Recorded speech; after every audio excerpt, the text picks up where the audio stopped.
Hello everyone, welcome back to CloudForge Lab. We are continuing our discussion on Terraform on Azure.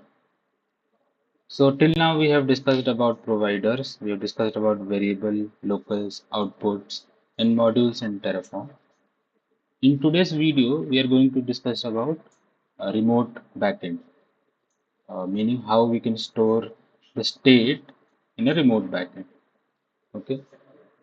So far in this series, we have been working with Terraform, where the state file is stored locally on our machine. Okay. Now that works fine when you are the only person working on the project. But the moment you move into a real world team setup, this becomes a serious problem. Imagine two developers running Terraform at the same time, both modifying infrastructure and both relying on the local state files. You can end up with conflicts, corrupted state, or even broken infrastructure. So in this video, we are going to fix that by moving our Terraform state to a remote backend using Azure Blob Storage. Along the way, we'll also create a virtual machine so you can clearly see how the state is being stored and managed remotely. Now, before Terraform can use a remote backend, we need to create that backend manually. Terraform cannot create its own backend because it needs a place to store the state before it even starts. So I have already created a storage account in a resource. Okay. So if you go, so there is a Terraform state, there is a storage account, and within the storage account there is a container. Okay, that is being created already. This I've created through the portal, but you can also use another Terraform configuration, or you can write a bash script using the CLI commands. I have also created a video on that, so you can go and check. But yeah, so but I've created it through the portal.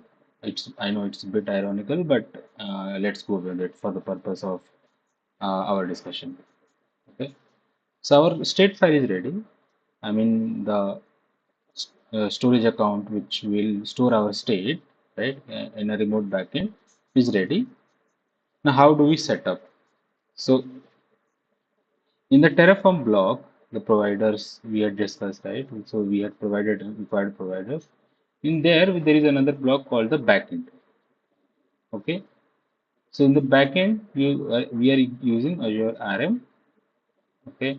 The block we have given the resource group name, the storage account name, the container name, and let me change this to demo say dev. Okay. This is the uh, state file that will be created in our container. Okay, so this is the state file that will be created in the container.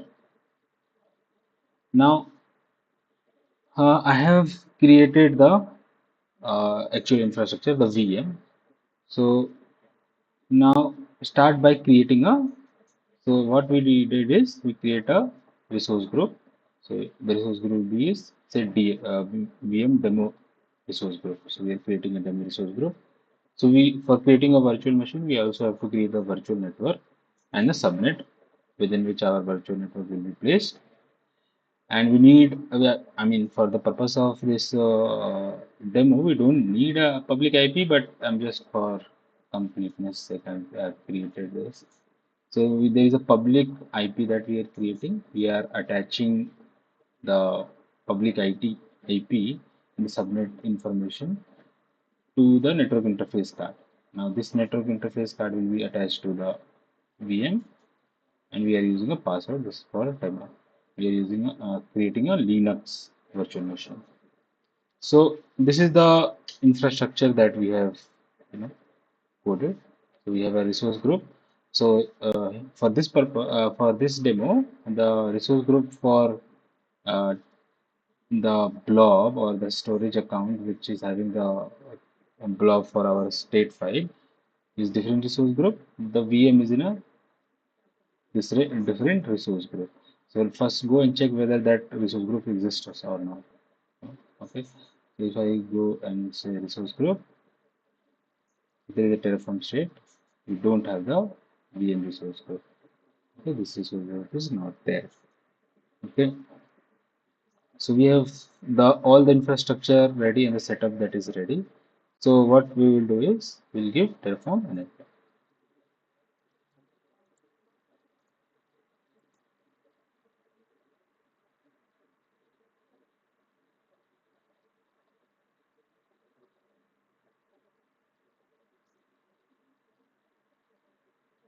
Okay. So this you are getting it because I was doing some testing for the demo and then there I created it. But let's run this the suggestion it's given.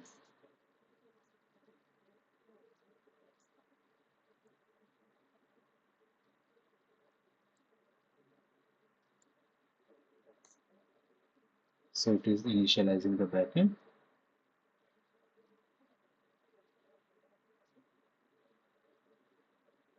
So in our previous, in the first module that I created, the first video of the series that I had created, I had said, right?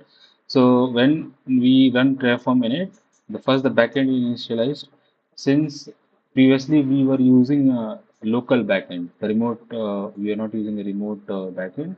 A state file was created here, but now in this case, there is no state file is created.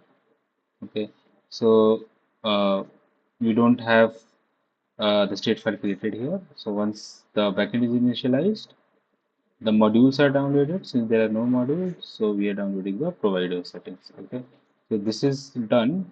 Now we can go and do Terraform apply.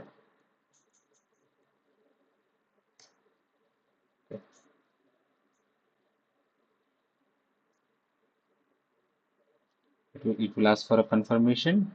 Like always, we'll say yes. But before that, let's see how much time it's going to take. Let's say yes.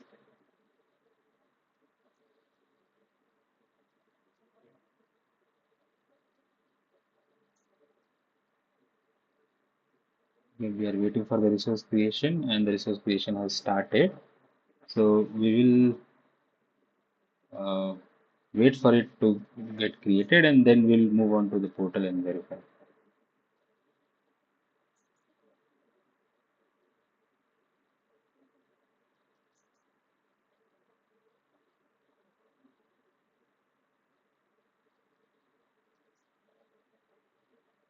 Let's wait for it to be created.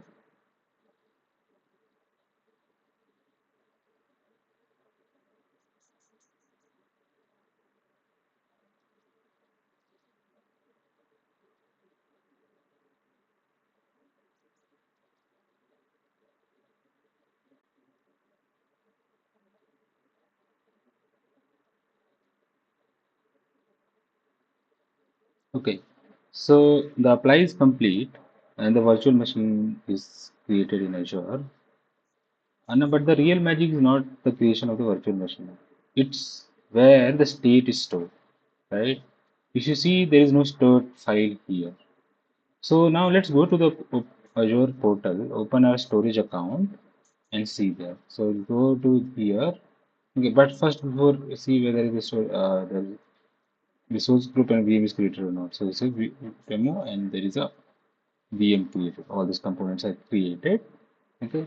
Now go here and we'll verify the state. So this is there.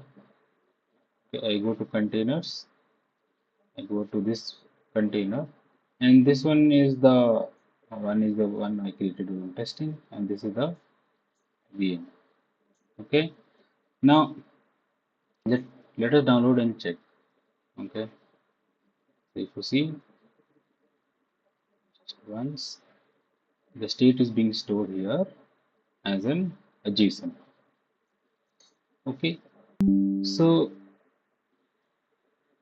that's is exactly what enables team collaboration. Now, multiple teams can work on the same infrastructure because they are all referring to the same remote state.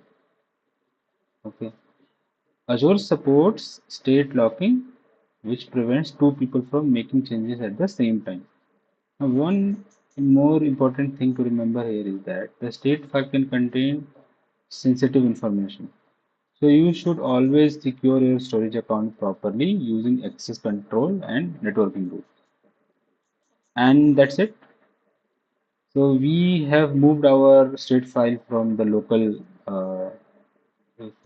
to local or temporary setup to the production ready remote backend using blob storage. And we also deployed a virtual machine to see it in action. So I will be continuing creating more video. I will be creating more videos on Terraform state. So we'll be discussing about how to refactor state and everything. So stay tuned for that and please do subscribe to my channel. Thank you for watching this video.